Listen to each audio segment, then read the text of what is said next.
Et une autre monstruosité, conséquence des mathématiques, ce que j'appelle le théorème de l'algue verte, que j'ai emprunté d'ailleurs à un biologiste, eh bien, c'est que nous ne nous rendons pas compte de la situation tragique dans laquelle nous sommes.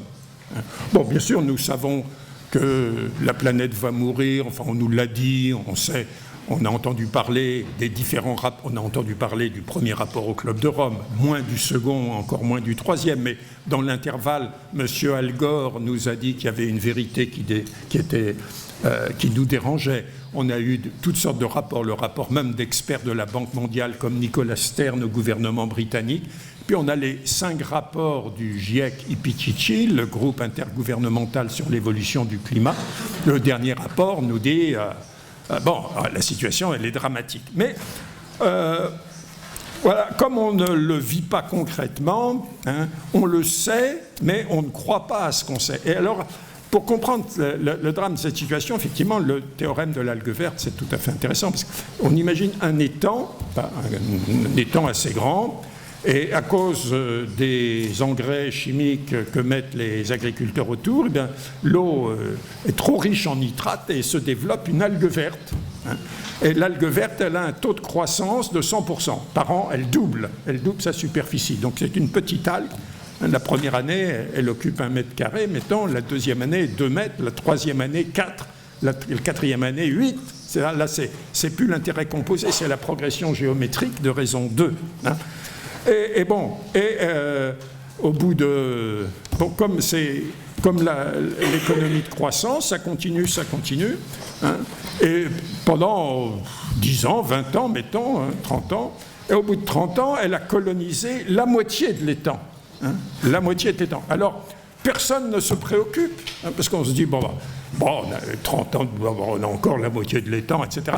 Et combien de temps elle mettra pour coloniser la totalité de l'étang et engendrer un processus d'eutrophisation, c'est-à-dire la mort de la vie dans l'étang?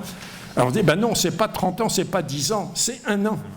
Eh bien, nous avons introduit une algue verte dans notre système, hein, dans le système terrestre, dans l'écosystème humain, et on a colonisé la moitié de notre étang, même peut-être plus. On a épuisé la moitié du pétrole, on a épuisé certainement la moitié du cuivre, du plomb, du métal, de l'uranium, de tout, à peu près de tout. Hein. On a désertifié, on a épuisé les richesses halieutiques des océans, on a détruit, etc. Hein. Alors on se dit, oui, mais on a mis 200 ans pour faire ça, etc. Alors on n'a pas 200 ans devant nous, hein. On a peut-être un peu plus qu'1 an. Hein, d'après le 3e rapport au Club de Rome, qui est basé sur un modèle du fonctionnement du système assez sérieux qui s'appelle World 3, qui est un modèle qui modélise la planète un peu, et qui a été testé sur une centaine d'années, eh bien, la fin, c'est la colonisation de l'étang par l'algue verte, c'est entre 2030 c'est demain, hein, et 2070. À 2070, on est obligé de fermer la porte. Là, c'est le maximum possible. Donc, le développement et la croissance, donc, c'est non seulement un échec pour les pays du Sud, hein, mais c'est l'effondrement, pour reprendre ce qu'a dit Rezus tout à l'heure, c'est l'effondrement pour l'ensemble de la planète, c'est la trahison de la promesse de la modernité. Modernité, c'était annoncé, selon la formule de Bentham, qu'on retrouve aussi bien chez Beccaria ou chez bien d'autres auteurs, le plus grand bonheur pour le plus grand nombre. Eh bien, le plus grand bonheur pour le plus grand nombre, demain, c'est la mort de l'humanité. Bon. Alors, quelle solution? En quoi la décroissance peut être une solution?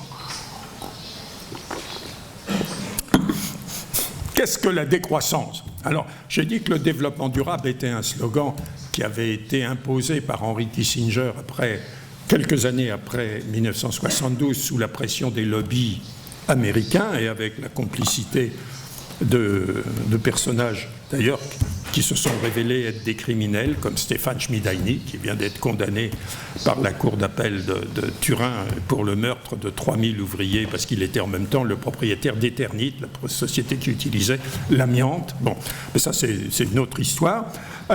Donc la décroissance c'est un slogan, c'est aussi un slogan que nous avons lancé en avril 2002 justement pour faire pièce à cet autre slogan du développement durable.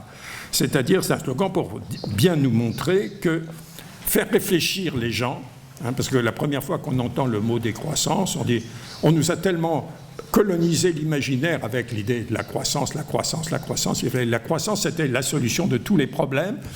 Par conséquent, on se dit, mais décroissance, non mais ils sont complètement fous ces gens.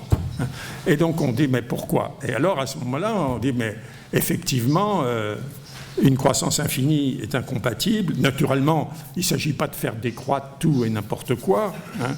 Et si on voulait être rigoureux, évidemment, on parlerait d'accroissance comme on parle d'athéisme, et il s'agit très précisément de sortir d'une religion, sortir de la religion, devenir des agnostiques ou des athées de la croissance et de l'économie. Donc il s'agit de comprendre que le problème, ce n'est pas la croissance, qui, comme on l'a vu pour les organismes, est une très belle chose, que nous vivons dans des sociétés de croissance, c'est-à-dire des sociétés qui ont petit à petit été phagocytées par une économie de croissance. Qu'est-ce que c'est qu'une économie de croissance? C'est l'économie capitaliste, tout simplement. Mais l'économie capitaliste, elle est née pas loin d'ici, à Séville au XVIe siècle, à Florence au XIVe, à Venise au XII-XIIIe, etc. Mais elle vivait à l'intérieur d'un espace différent, d'une autre... Bon, et tout l'espace. Et on est passé d'une société avec économie de croissance à une société de croissance, c'est-à-dire au moment où l'économie a dévoré la totalité du social. On peut dire que c'est avec la mondialisation qu'on bascule d'une société avec économie de croissance à une société de croissance, une société basée sur une économie qui n'a pour objectif que la croissance pour la croissance, non pas la croissance pour satisfaire les besoins qui seraient légitimes. Bon, toutes les sociétés ont connu des phases où, à cause de l'augmentation de population, il fallait faire croître la production, etc. Il y a eu une croissance pendant quelques années, puis ça s'arrêtait, on continuait la reproduction à l'ordinaire. Non, là, c'est la croissance pour la croissance infinie. Donc, cette société est basée sur une triple illimitation.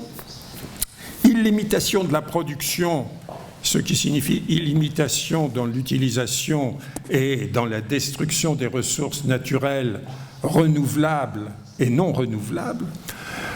Illimitation de la consommation, et comme notre estomac a une capacité limitée d'absorption, il faut créer des besoins artificiels. Toujours plus de besoins, toujours plus artificiels. Et le résultat est l'illimitation des déchets, c'est-à-dire de la pollution, de l'eau, de l'air et de la terre. Et donc cette société, évidemment, est insoutenable. Et donc cette société qu'on appelle aussi société de consommation, et nous devons en sortir, tout simplement parce qu'elle n'est pas soutenable et qu'elle n'est pas souhaitable, puisqu'elle trahit la promesse du bonheur de la modernité. Alors, il faut sortir de cette société, c'est changer de logiciel, c'est changer de paradigme, c'est un changement. On a parlé de révolution, c'est une révolution au sens strict du terme, c'est-à-dire un changement complet d'optique, de pensée et de comportement. On ne peut pas se contenter de faire une conférence à Paris sur le climat en disant on va prendre des mesures pour limiter le climat. Ce n'est pas seulement le climat, c'est la biodiversité, c'est la totalité de la logique du système qui est en cause, parce que sans ça, effectivement, la logique reprend le dessus et le problème n'est pas résolu. Alors, pour synthétiser le changement au niveau de la conception, donc on peut synthétiser ça en un cercle vertueux. Mes maîtres, quand j'étudiais l'économie à Paris, se gargarisaient à l'époque des cercles vertueux de la croissance. Ces cercles vertueux se sont révélés, ils les avaient comme... Il y a un proverbe français d'un humoriste français, comment il s'appelle déjà ? qui disait caresser un cercle, il devient vicieux. Alors ils ont tellement caressé ce cercle vertueux de la croissance qu'il est effectivement devenu vicieux. Et donc j'ai pensé qu'on pouvait synthétiser ce changement à travers un cercle vertueux de 8 R. Ça, c'est l'empreinte écologique insoutenable. Bon, je ne développerai pas ça, c'est très... Voilà. Donc, un premier changement, c'est évidemment le changement des valeurs. La société de croissance, effectivement, repose sur un système de valeurs ou de non-valeurs qui est telle qu'elle a été annoncée par les économistes, par la recherche maximum du profit, c'est-à-dire l'égoïsme, et essayer de gagner le plus d'argent possible, le plus vite possible par tous les moyens, en détruisant la nature et en écrasant les autres, c'est-à-dire en exploitant, grâce aux lois, le travail salarié. Bon. Donc, il faut bien sûr changer complètement le logiciel, changer nos rapports avec la nature, penser que nous ne pouvons plus nous comporter comme des prédateurs à l'égard de la nature, mais que nous devons vivre en harmonie avec elle et se comporter en bons jardiniers, que nous ne pouvons pas continuer non plus à chercher uniquement la recherche maximale du profit au détriment des autres, et qu'il faut introduire plus de coopération et d'autres valeurs d'altruisme. Ce changement de valeur amène évidemment un changement de concept, une autre conception de la richesse et une autre conception par conséquent de la pauvreté. Ça amène à changer les rapports de production, à changer aussi la façon de concevoir ce qu'on produit, pourquoi, les finalités. Ça amène évidemment à changer les rapports de distribution, qui sont à l'heure actuelle, comme l'a bien montré un économiste français qui a eu un certain succès inattendu. Je veux parler de Thomas Piketty avec son livre « Le Capital au XXIe siècle ». Ces inégalités sont devenues insupportables sur le plan économique, elles sont aussi insupportables sur le plan écologique. Je n'ai pas eu le temps de développer les inégalités dans l'empreinte écologique, mais c'est évidemment extrêmement important. Simplement un chiffre pour donner une idée, nous, occidentaux, qui représentons moins de 20% de la population mondiale, on utilise plus de 86% des ressources. C'est-à-dire qu'on est dans un système extrêmement inégalitaire. Et donc ça amène à une des formes qui intègre la plupart des choses, c'est relocaliser. Mais relocaliser, c'est d'une certaine façon démondialiser. Donc c'est retrouver le sens de la vie locale, vie économique, mais aussi vie culturelle et vie politique. Retrouver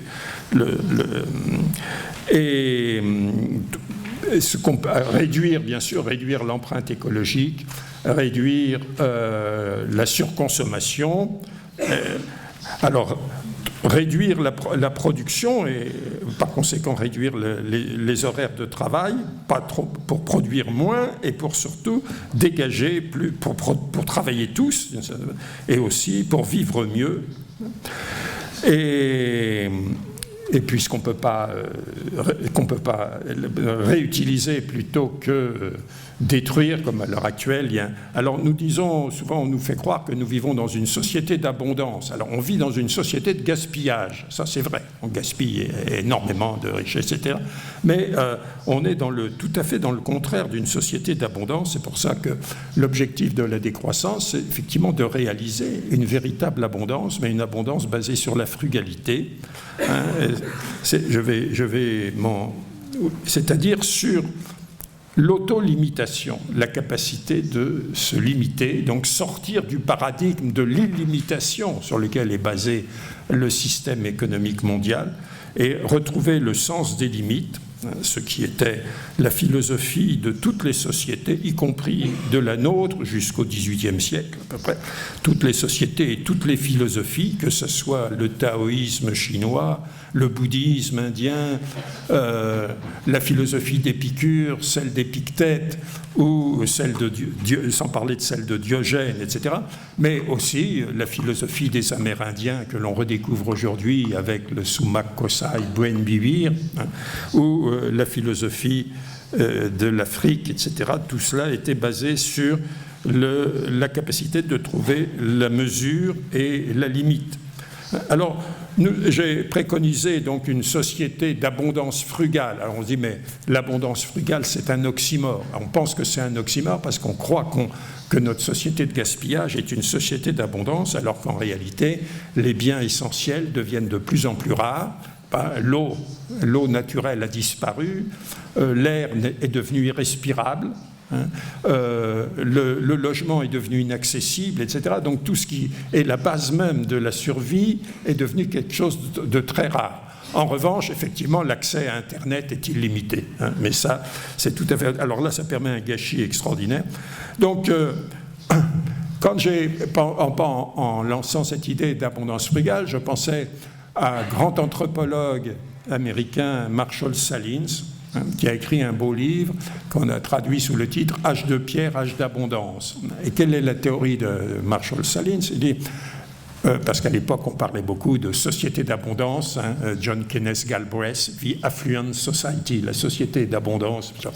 Bon, et Galbraith avait un point de vue critique d'ailleurs sur cette société d'abondance, mais c'était devenu une espèce de slogan, là aussi, société d'abondance. Et bien, la seule société d'abondance, dit Salins dans l'histoire, c'est la société du Paléolithique, c'est-à-dire les sociétés de chasseurs-cueilleurs. Pourquoi ces sociétés d'abondance? Parce que c'était des sociétés qui n'avaient pas de besoins, très peu de besoins, et qui pouvaient satisfaire ces besoins avec une activité qui n'avait rien à voir avec ce qu'on appelle le travail, une activité plutôt divertissante, de chasse, de pêche, de cueillette, de 2 à 3 heures par jour. Et encore aujourd'hui, les dernières sociétés de cueilleurs-chasseurs que nous n'avons pas exterminées, il n'y en a pas beaucoup, mais il y en a encore quelques-unes dans le désert du Kalahari ou dans les montagnes perdues, etc., continuent à avoir, et n'ont pas du tout envie d'entrer dans la logique de la société de consommation.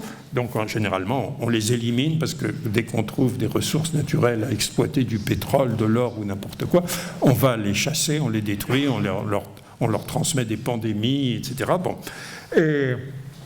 Et donc, c'est des sociétés qui ont cette capacité d'autolimitation et qui, par conséquent, alors qu'est-ce qu'ils font le reste du temps? Eh bien, ils s'amusent, ils dansent, ils jouent, ils rêvent, comme les aborigènes d'Australie, beaucoup d'importance au temps du rêve, etc. Et ils ont une vie sociale. Bon. Alors, il ne s'agit pas de revenir, comme certains journalistes accusent les partisans de la décroissance de vouloir nous ramener à l'âge de pierre, non. Mais il s'agit simplement de prendre conscience de la nécessité de limiter ses besoins et donc de limiter ses désirs pour réaliser une véritable abondance. C'est-à-dire on ne peut réaliser d'abondance, c'est un peu comme le tonneau des Danaïdes. Si le tonneau est percé, il ne sera jamais rempli. Donc la première chose à faire, c'est de boucher le trou du tonneau pour pouvoir le remplir. Boucher le trou du tonneau, c'est la frugalité. À partir du moment où on est capable de s'auto-limiter, d'avoir des besoins limités, on peut les satisfaire. Et quand on les satisfait, et même un peu au-delà, on est dans l'abondance. Mais on est dans la véritable abondance. Donc il s'agit pour le dire comme un collègue britannique qui développe une idée, une conception un peu comparable, Tim Jackson, qui a eu un certain succès, il s'agit de construire une société de prospérité sans croissance. C'est le titre de son principal ouvrage, Prosperity Without Growth, prospérité sans croissance. Alors pour conclure, donc, le développement s'est annoncé comme une promesse de bonheur. En fait, il n'y a pas de bonheur sans cette capacité d'autolimitation, de résilience. On est des résiliences, c'est la capacité d'affronter les chocs, d'affronter les différentes avatars qu'on peut rencontrer. Et toutes les sociétés, finalement, avaient une conception sinon du bonheur, du bien-être, du bien-vivre. Bien vivre, voilà la parole avec laquelle on a traduit l'idéal des Quechua, des Aymara, des Amérindiens, n'est-ce pas, le Sumac Kosai, Sumac Comana, etc. Buen vivir, le bien vivre, avait une conception du bien vivre, non pas du vivre mieux, et c'est très explicite dans les nouvelles constitutions de l'Équateur et de la Bolivie. Il dit, nous ne voulons pas le développement qui est une idée occidentale, nous voulons ce que les Amérindiens appellent buen vivir, bien vivre, pas vivre plus, vivre mieux, produire, non, vivre bien, et ça suffit. Et cette philosophie, on la retrouve aussi bien en Afrique, chez les Peuls, qui est un mot, l'idéal des Peuls, Bamtaare. Bamtaare, comme dit un ami Peul sénégalais, ce n'est pas qu'est-ce que ça veut dire Bamtaare, ce n'est pas le développement, ce que souhaitent les villageois, c'est se sentir bien dans la communauté. C'est-à-dire on ne fait pas son bonheur tout seul, on n'est pas bien tout seul. C'est l'idée de développement, c'est l'idée que chacun s'enrichit pour lui-même, sans s'occuper des autres. Non, on est bien seulement si aussi les autres autour de vous sont bien, si ça rayonne. Hein. Et par conséquent, ou bien nous sortons de cette logique mortifère de la société de croissance, du développement, du capitalisme, en quelque sorte, hein, de l'accumulation illimitée qui nous amène soit à la destruction ou, ce qui n'est pas beaucoup mieux, à la barbarie. Et malheureusement, nous voyons, et ce qui vient de se passer à Paris illustre un peu ce que je raconte aujourd'hui, nous voyons que la barbarie se développe, hein, ou bien nous sortons de ça, mais elle se développe comme conséquence de, ce sont nos enfants qui sont les auteurs de ces carnages. Hein. Donc, ou bien nous sortons de cette logique qui engendre la barbarie, et nous arrivons sur une forme d'éco-socialisme, c'est-à-dire on réalise la promesse, la vieille promesse du socialisme, d'une société plus juste, moins inégalitaire, mais ce que le vieux socialisme avait oublié, c'est la condition essentielle de survie de toute société, de vivre en harmonie avec la nature, avait oublié la dimension environnementale, c'est pour ça qu'il faut parler d'éco-socialisme, ou bien nous sommes condamnés à la disparition ou à la barbarie sous une forme d'éco-fascisme, hein, ou d'éco-totalitarisme, qui a été illustré par aussi un certain nombre d'auteurs de science-fiction.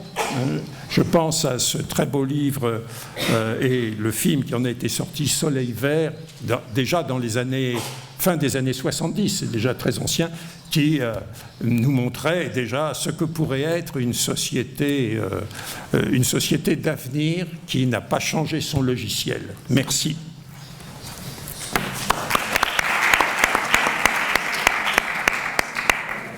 Ahora podemos iniciar un turno de debate y un turno de diálogo con el profesor Latouche. Buenas tardes, el profesor Latouche, otro componente de la mesa y todas las chicas, chicos que estamos aquí. Una cuestión que muchas veces se queda sin llegar a analizar profundamente o sin llegar incluso a esbozar es, ¿hay alguna fórmula que realmente pueda ser aplicada para alcanzar ese decrecimiento que nos lleve, pues bueno, a evitar esos desastres que el profesor ha puesto de manifiesto? ¿Cómo podemos llevar eso pues bueno, quizás al ordenamiento jurídico? ¿Cómo podemos positivizar, si hablamos ya en el tema del derecho, esas medidas? ¿De qué manera se puede comunicar de manera efectiva esta teoría a los adolescentes? Gracias. La croissance, c'est soit un concept intimement lié avec le... Est-ce que vous pensez que la croissance, ce ne serait pas un concept intimement lié avec le pétrole, en fait? Donc l'énergie qui nous a permis de transformer notre environnement de façon considérable. Et donc, est-ce que vous ne pensez pas que quand il y aura un pic pétrolier, est-ce que vous pensez que déjà qu'il y aura un pic pétrolier et si ce sera rapidement, s'il arrivera rapidement, et si, je veux dire, est-ce que ce ne sera pas une décroissance forcée du coup, quand il n'y aura plus de pétrole? On n'entend pas bien. D'accord. No se Je veux dire, le pic pétrolier. Un peu plus proche, oui. Si vous pensez qu'il y aura un pic pétrolier, est-ce que ce sera rapide? Et s'il n'y aura pas justement une décroissance forcée, en fait, du fait de cette absence de pétrole, puisqu'on n'aura plus les moyens de transformation de l'environnement comme on avait avant. Voilà. Le fumeur invétéré à qui on dit « bon, si tu n'arrêtes pas de fumer, tu vas avoir un cancer de la gorge », il continue quand même à fumer. Il arrêtera peut-être quand on lui dit « bon, maintenant ça y est, si tu n'arrêtes pas de fumer, dans 3 mois tu es mort ». Bon, là, il commence à réfléchir. Donc, c'est bien parce qu'il y a déjà cette menace que Rob Hopkins a entrepris le mouvement des transition towns. Donc, la décroissance choisie est aussi la conséquence de la décroissance forcée, par certains côtés. Nous avons une illustration très forte à l'heure actuelle avec ce qui se passe en Grèce, parce qu'en Grèce, il y a beaucoup de gens qui sont dans une situation telle, qui sont en situation de décroissance forcée. Donc, ils se sont repliés dans la campagne pour éventuellement cultiver des terrains inoccupés pour faire des pommes de terre, pour nourrir la famille. Et en même temps, vous avez des gens qui avaient déjà entrepris intellectuellement un chemin de décroissance, et il y a une sorte de rencontre entre les décroissants théoriques et les décroissants pratiques, si je puis dire, et la mise en pratique, les théoriciens donnant du sens à cette pratique un peu contrainte et l'élargissant. Donc vous avez ce phénomène, je crois qu'il n'y a pas besoin d'y aller en Grèce, je crois que tout près d'ici en Andalousie, il y a aussi des expériences tout à fait comparables, où on a une articulation comme ça des deux aspects décroissants. Alors évidemment, plus la décroissance sera forcée, plus il est important de la choisir. Et donc de la transformer, de transformer ce qui pourrait être quelque chose de très dramatique en quelque chose qui peut être très festif, très convivial et même joyeux. Bon. Alors, pour ça, effectivement, ça passe par quelque chose qui est...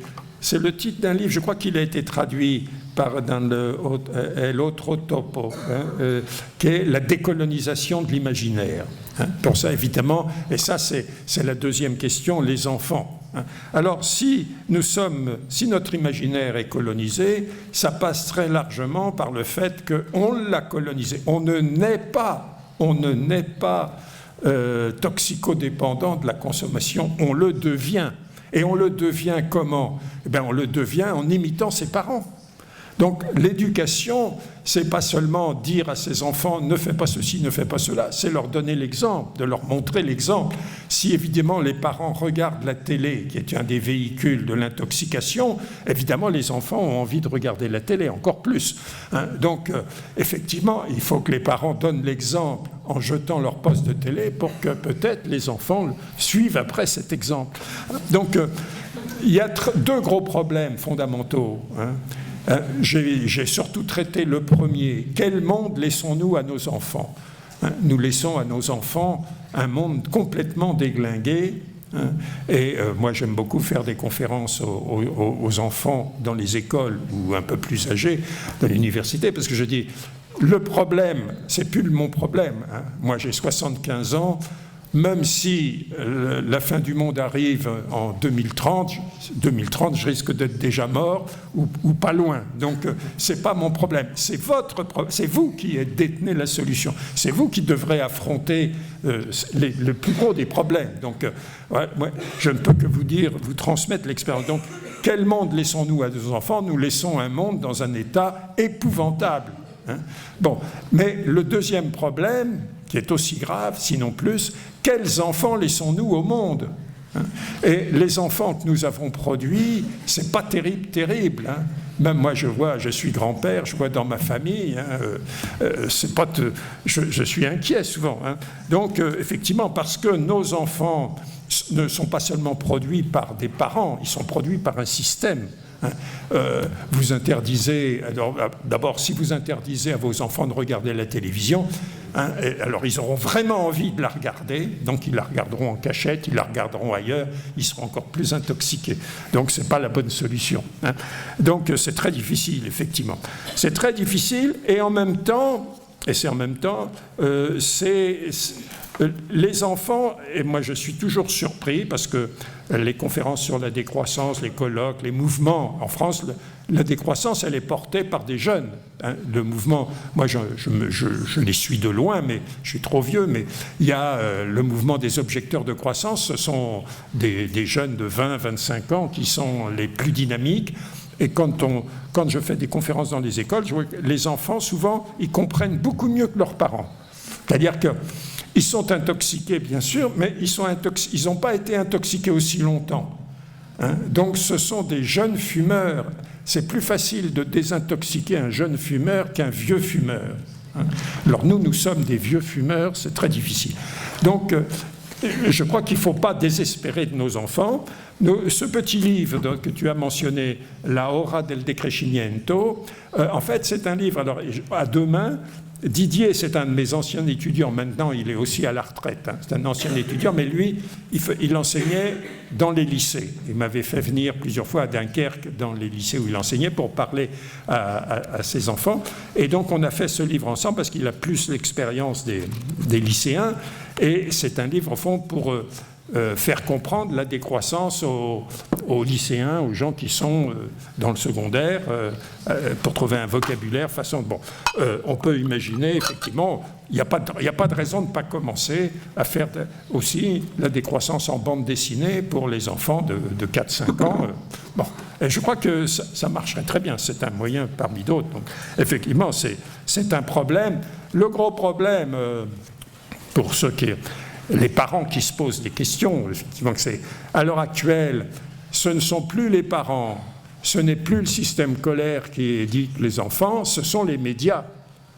Nos enfants passent plus de temps devant les écrans de jeux vidéo, d'écrans de télévision, que dans les salles de cours, et que dans le foyer familial, où les parents harassés, harassés parce qu'ils travaillent 12 heures par jour, et puis les transports, etc., ou bien désespérés parce qu'ils sont au chômage, ne s'occupent pas de leurs enfants, et on élève très peu ces enfants, finalement. Les enfants sont élevés par la logique du système. Alors il faut espérer que les gènes soient suffisamment résilients pour tenir le coup et pour affronter les défis moi je suis personnellement, je crois qu'il ne faut pas désespérer de nos enfants. Et ils sont au moins aussi capables que nous d'affronter ce défi-là.